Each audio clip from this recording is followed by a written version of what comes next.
kalau untuk mencari luasnya, sisi dikali sisi. Ada juga gambar persegi panjang. Kalau mencari kelilingnya, itu ada 2 dikali P ditambah L. Untuk mencari luasnya, panjang dikali P.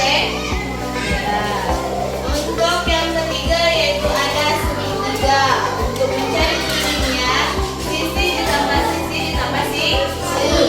Kalau mencari luasnya, setengah dikali alas dikali tinggi. Alasnya itu yang mana? Ada yang tahu alasnya yang mana? Kalau tahu, boleh maju. Yang mau maju? Boleh.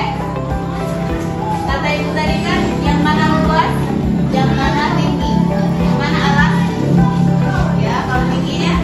Oke, terima kasih.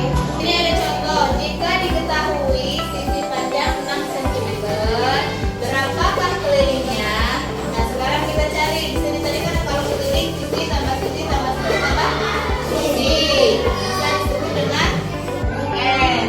Nah, berarti di sini 4 dikali 6 berapa? 24. Jadi jawabannya 24 cm. Sampai sini ada yang mau ditanyakan? Ya.